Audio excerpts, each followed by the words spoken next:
Welcome back to Arise Primetime, where we offer perspectives on the news and talking points of the day. I'm Charles Aniagolu, and now straight away to informed analysis that makes sense of what you've heard on this program so far and distills with clarity Nigeria's topical political development so you can see the full picture. And helping us with that, the journalist, political affairs commentator and Arise News analyst, Dr. Constance Ikokwu, and the Professor of Communications, Arise News analyst and Deputy Dean of the Postgraduate School at Bayes University in Abuja, Professor Adeniyi. Thank you very much indeed to both of you. Prof, let me start with you. You heard Ndi Kato there, spokesperson for the Labour Party Presidential Campaign Council, raising serious concerns about the explosion of violence at their campaign rally in Lagos at the weekend. What's your reaction to that? Well, Amdi was typically free-flowing, very eloquent, on top of the matter. She has a very good understanding from the perspective of Labour Party. And of course, what happened in Lagos was very regrettable because it's a poor signpost, of what we should be expecting during the election and in the post-election stage. We do not expect any political party to be victimized, by any group at all. It's supposed to be a fair game, because democracy is about competition, and the field is just there for everybody to run the race. And last 6 months, I had your intro very clearly. It's been a grueling campaign. All the parties have come out volunteering, making their cases, and of course, the citizens, the voters have also been all ears, internalizing what they are saying, and of course, making up their minds. The minds have been made up largely, and this is not the time for anybody to think that they can force one person to go the other route or the other, as the case could be. So we need peace at the end of the day. We need the election to be free, fair, and credible, because first, Charles, we're going to have a very competitive, very tight race, no matter how we look at it. All the polls are pointed at a tight race at the end of the day. If by the time a winner will probably emerge, maybe at first ballot, it's going to be tight. In the likely event that it's at first ballot, it's going to be tight. And if it doesn't emerge in the first ballot, going into the second ballot, there will be lots of anxiety. So we are on edge already. There's anxiety already. And we do not need it worsened through threats of violence, like we probably saw in Lagos. But I just want to believe, I want to be very optimistic that it will probably a flash in the pan, a storm in a teacup, and it will peter out. But the ability of what happened in Lagos to peter out also depends largely, on the capacity, and the readiness of other agencies in the election matrix, the security agencies, that is, how ready are they, how prepared are they, to police this competition.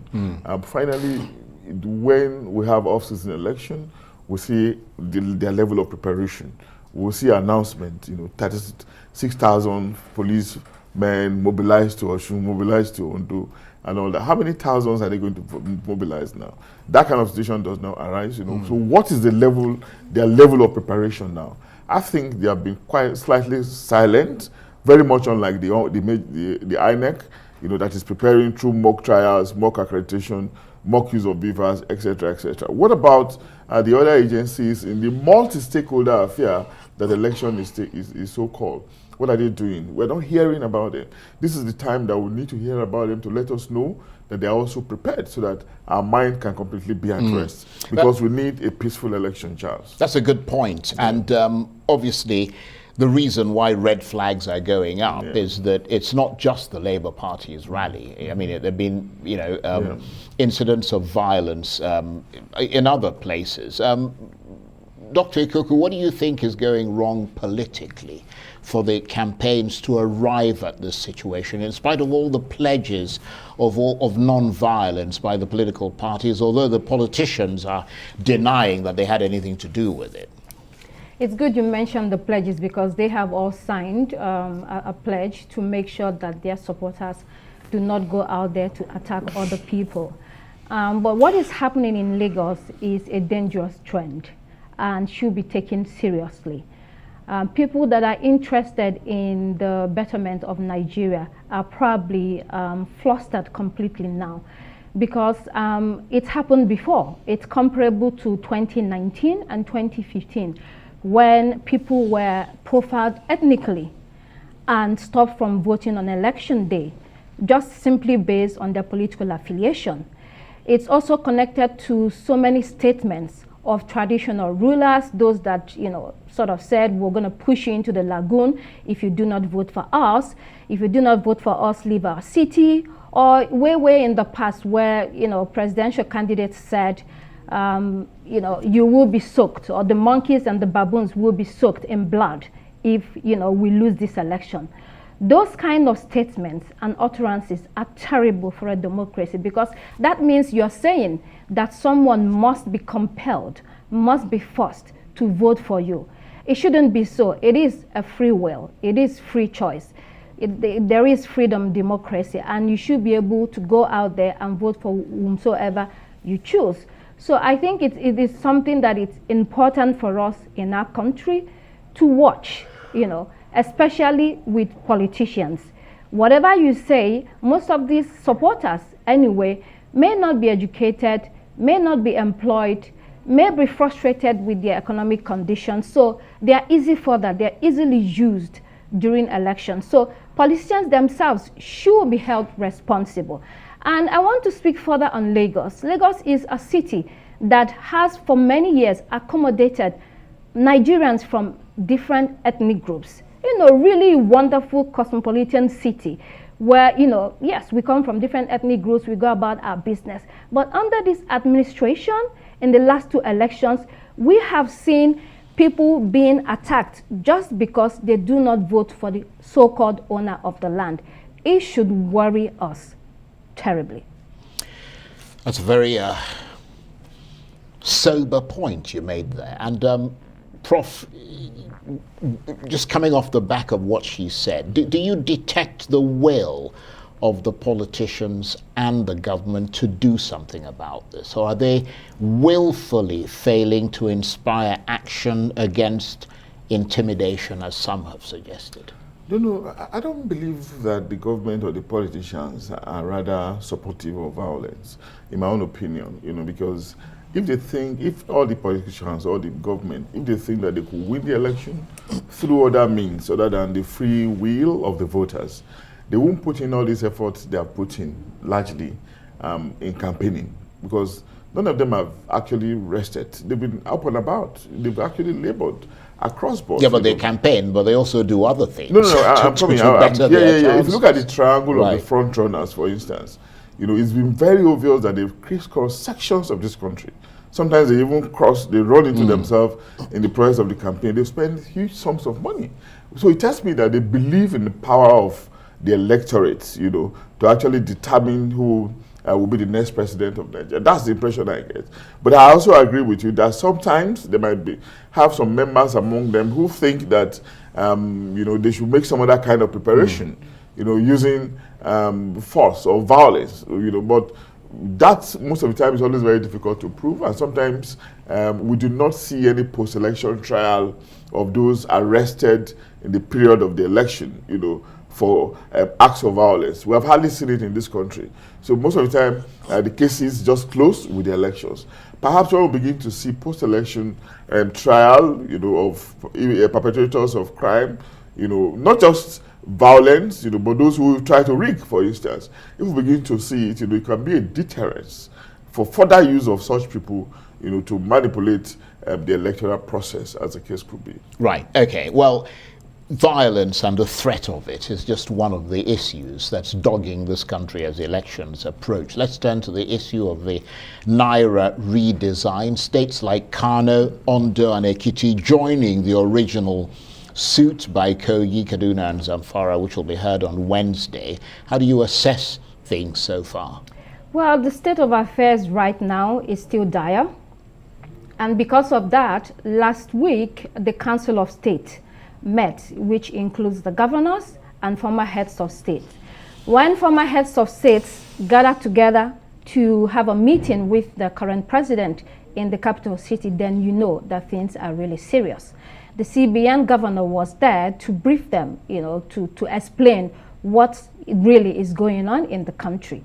Of course, he was able to brief them, and the conclusion from that meeting was that if you cannot print new notes or enough notes, sufficient notes to carry us through, then begin to circulate the old notes. That was the advice or counsel. I don't know if the CBN governor must obey that. Well, it was a counsel. This is what we should be doing under these circumstances. The situation hasn't improved, as you may have seen. You go out to the banks, you go out to the ATMs every other day. There are long queues, and then even when you go into the bank over the counter to get some money, it's very limited. Sometimes they have it, sometimes they do not have it. So this is going to affect the elections in a way, because there is some kind of frustration. People thinking, when I do not have money to go from point A to point B, what am I going to do? So it is something that needs, hopefully, that should improve before the election, so that Nigerians can go to the polls and vote. Because this election, there is a lot of anxiety as well as apprehension. Anxiety because people are looking forward to usher in a new government that can take the country in a different direction. Apprehension because they're not sure if the election will be impartial, if it will be unbiased, if it will not be manipulated in favor of the sitting APC. So there are all sorts of theories going around, and the APC or the government in power should be worried and should do the right thing. Right, and Prof, the governors of these states reportedly moving to stall the Supreme Court's possible reversal of the currency swap. They want the old and the new money to continue to circulate until after the election. Where do you stand on that? Well, it's a very unfortunate situation that we have found ourselves.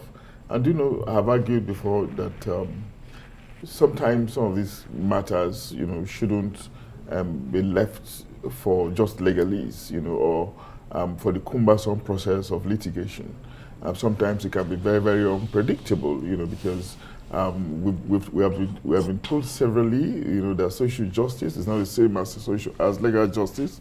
That sometimes it's about interpreting cold facts, and when the cold legal facts, and when these facts are being interpreted, the justices might not mind what is happening in the outer society if they want, So why don't we look for political solution? I believe that if somebody like the president is not somewhat aloof, if he gets himself into the fray, bring the governors together, call the agencies together, maybe the CBN, I'm sure if he comes in at that magisterial, elevated level, seeking consensus, so we can achieve some mileage in this controversy. That's what I think, really. But when he remains somewhat aloof, allowing equally determined governors and, of course, functionaries at the level of agencies who believe that they know what they are doing, to stand their ground, of course, there will be tension, there will be a tangle, and that's what we're saying, that perhaps the president can wade in, bring about some consensus building process and allow us to have a common ground in the build-up to the election. But having said that, Charles, I don't also think that the controversy will affect the election if the election is going to be free, fair, and credible. Because what's the big deal? I may be wrong, but this is just my opinion. There's not going to be a movement on election day, isn't it? There won't be movement. There will be little or no movement. Only security agencies, those who are on essential duties, will move. What it tells me is that you're going to vote not too far from where you live. So you probably may not need money. You probably may not even need fuel to get into your car. It's just about doing some exercise, walk to the polling booth, vote, and come back to your house. So what's going to be the role of money in that circumstance? Except we're imagining some high level of bribery, as the case could be, which is antithetical to a free, fair, and credible election. Now, that's not the kind of election. That's not the kind of electoral process that we actually want. Well, I mean, we'll have to wait and see. But you made a very good point there when you talked about seeking a political solution. Yeah, and let's not forget that the 7 days that the president gave has expired and we haven't heard from him and the situation hasn't changed. But let's move away from that because Dr. Ikokwu, the election's now just over 10 days away, 12 days from today. The outcome difficult to predict, but the artificial intelligence search engine Bing AI suggesting that the elections will be a close contest between Tinubu and Obi, with Tinubu having an edge if voter turnout is low and Obi having a good chance if voter turnout is high, and Atiku Abubakar essentially pushed to third place. What do you make of that? Well, it's interesting that it talks about Tinubu having an edge if the voter turnout is low, and we're looking at Lagos, his strong point, or his state, basically. So what has happened over the years, as we have seen, is a mixture of voter suppression or repression and intimidation. So when you are able to successfully intimidate people and scare them away from the polls, who wants to go to the ballot to be clobbered to death? So that's the point, and that's why I said earlier that this should concern us. That it shouldn't be if Mr. A decides to hitch his wagon with Mr. B and not Mr. C. There shouldn't be any compulsion. But coming back to the polls, apart from this particular one, there are other surveys as well that has put the Labour Party ahead of the PDP and then the APC. And then this one is Labour, APC, and PDP. I cannot predict who would really win, but as well, to be fair, it doesn't put Labour ahead. It just says that if voter turnout is low, Tinubu will have a better chance. If it's high, Obi will have a better chance. Right. Well, other polls have. Right. So, but what we're saying is that we already, think that the election will be a very close call between all the parties. But let's look forward to post-election. It is very important that this election is perceived or seen as free and very fair. Because I tell you, it seems that people are waiting and preparing for a possible election, post-election chaos, if they feel that, everything did not go the way it should be. So whoever, the Independent National Electoral Commission, the electoral body, and the government, President Muhammadu Buhari, who has said he will do his best to make sure that the elections are impartial. It is crucial at this point, given the anxiety, given the stress that people are going through, given the apprehension, for a new Nigeria, they're looking forward to, turning a new leaf. It is critical that even as the world watches us, that everything goes transparently, that, people feel like you don't need to go to court to contest this. If not, post-election, there will be a lot of chaos. Those are very good points. And let's have a final word from you, Prof. Is this a scenario you think is probable, this Bing AI search engine predicting that the contest will be between Tinubu and Obi, with Atiku pushed to third place? Because if it is, it means that everything from previous elections have essentially been turned on its head, and the PDP has been pushed aside, if you like, by the momentum of the obedient movement. Well, what I find interesting is the circumstances around us in the 21st century. That we are moving into a world, where artificial intelligence, is beginning to replace, the human memory, the human being, as the case could be, the world of hypertext document, the world of the Internet of Things, and of course, that world is gradually coming upon us. So it's a reality we're going to be facing any moment from now. Other nations are already facing it, and of course, we are being introduced gradually into it. Be that as it may, we also have to understand that these devices, these applications, are not perfect, okay? But it is gratifying to see the condition, the variables that the AI implicated in its analysis, which also is not too far from some of the polls that we have seen in the past. We have seen some polls giving it to Atiku. We have seen a lot more giving it to Obi, and some others to giving it to Tinubu. So largely it depends on who you are talking to, or who you want to believe. And of course, a poll is a poll. You know, it's about, it doesn't matter who is saying it, whether it's artificial intelligence or whether it's application. A poll is a poll. It's a mere speculation. It's a mere projection, you know, using some variables. And do not forget that those variables can change, you know, over time. They are shifty. They are like the desert sand. They are susceptible to the vagaries of the wind, you know. And the wind in the circumstance now depends on time, depends on what happens on election day, you know, whether voters will actually, all those who are shouting, hey, candidate A, candidate B, whether they will actually go to vote or not. And whether, if they vote, their votes will be valid or not. All those things matter. There are some fine details that we need to talk about that will matter and determine who wins at the end of the day.